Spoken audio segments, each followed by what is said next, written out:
Hey, what's up guys? In this video, I'm going to be pretty much telling you guys how I grind for great ones, and there's no, real correct way to grind for them, so, I just want to state that, and that this is simply just how I do it, and this is the easiest way that worked for me, and I did get 2 of them, so I know it works, but, anyway, I'm going to go ahead and get into it, but first, make sure to click subscribe and turn on notifications for more future content.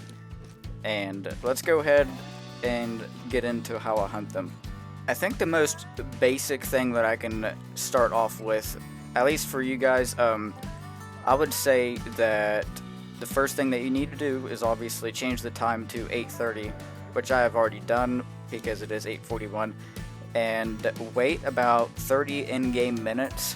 And make sure you're kind of away from somewhere where there's a need zone, which of course ignore me because I'm literally not even that far away from one. But anyway, the lakes that you can find them at are these 8 lakes. There's this lake here, there's this little teeny lake, there's this lake here, this lake, all the ones with hunting pressure, and this lake here you can also find them at sometimes, so if you decide you want to use a zone that's at this lake, I recommend you putting a tent on top of this hill. This way you can just run down and shoot them straight across, and you can either place another tent here or you can just run all the way back around. So the next thing I recommend you do is make sure you utilize the potential amount of tents and tripods that you can have on your map, because this will help you circulate your hunting pressure. Like, say if you want to use all of your need zones, which I do, you'll want to have 32 tripods set up. This makes it to where you can basically get respawns at any point. Like, it makes it a lot faster for the hunting pressure to go away in your favorite spots, like this lake. I usually shoot a lot of deer there, and there's usually a lot of hunting pressure, but I can get that to go away pretty quick just by having tripods set up at this lake, and you can get that pressure to go away. These tent and tripod setups that I have set up at this lake and this upper lake make it so much easier to hunt these brushy need zones that most people do not even use, but I use them because there's actually quite a bit of deer at these hidden brushy need zones, and all you gotta do is make sure your setup is good, and you can call the deer out into the open and just start blasting. As far as managing herds go, do not worry about deleting need zones. What I do is I just try to shoot as many bucks as possible, and in this case there's only 2, so we'll get this one and that one. And that one actually is probably, nope, it's going down, but I pretty much shoot every buck that I possibly can for respawn. And if there's like a zone that's got like 20 deer, like say like 20 bucks or something like that, I'll try to shoot literally as many of them as I can and just pick up the ones that are like most convenient to pick up. If there's ones that like run for like 500 yards, I don't go pick them up because that wastes a lot of valuable time, and they're just gonna respawn as another animal anyway. So that's basically my biggest tip for managing your herds. I mean, also I wanted to say this guy's rack is actually pretty cool. His horns are almost touching, so that's, honestly, I've never even seen that rack before. I mean, I've seen this rack before, but not like this. But anyway, hopefully that will help you guys out as far as the managing herds go.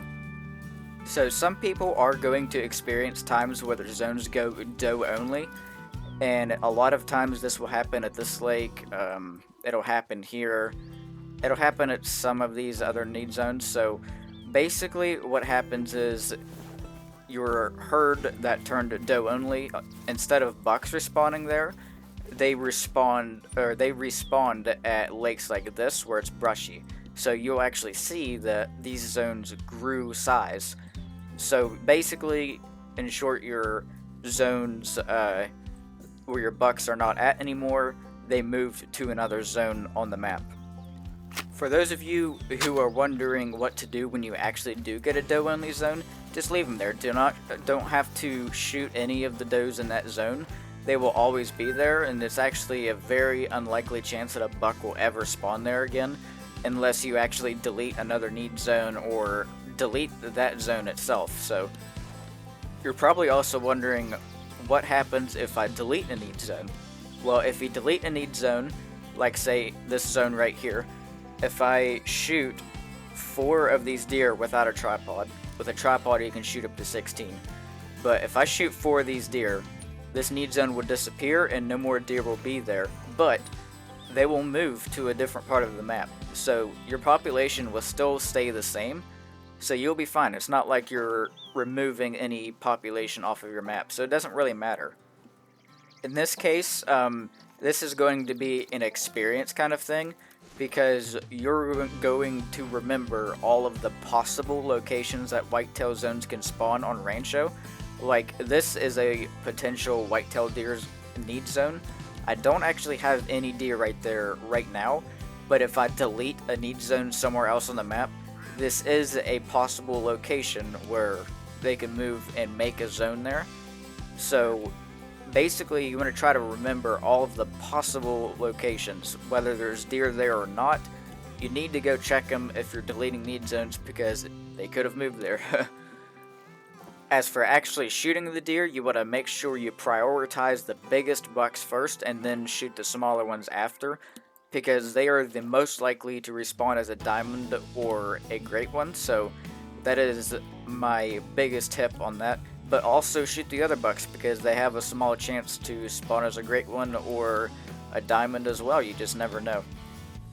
Let's go ahead and actually shoot a few of these deer out of this need zone. This buck right here is pretty nice, so.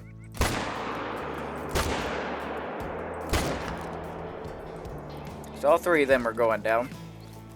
Now, if you are someone who wants to keep track of your kill count for your Great One grind, there is a very, very easy way to do it without having to write anything down or anything.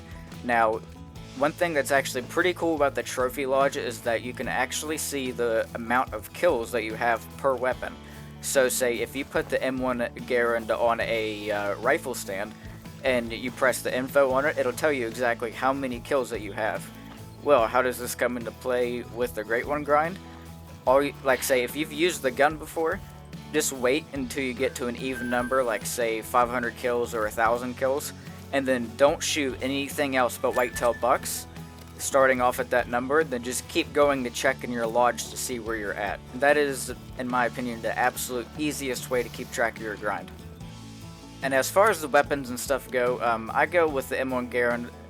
It is just a beast of a weapon, and you can have the perks that make it to where your gun recoil is so little. It's pretty crazy, and it takes a 30-06 ammo. I use polymer tip because it has the most penetration. And as for the collar, I go with the grunt collar. As you can see at the bottom where it says range, 273.4 yards, which is actually 250 meters. All of the other collars in the game, minus the geese collars and the bleat, which the bleat is actually even worse, they're only at about like 213 yards of range. So the grunt is by far the best collar for the whitetail deer. It can reach out much, much further than any of the other deer calls. Okay, I hope this video helped you guys out a lot. Make sure to click subscribe and turn on notifications, and drop a like on the video if you can. And if you want, you can go ahead and join my Discord server, and that link is in my channel's description. You could just click the link. You should be able to just join the server immediately. So I will see you guys in the next one.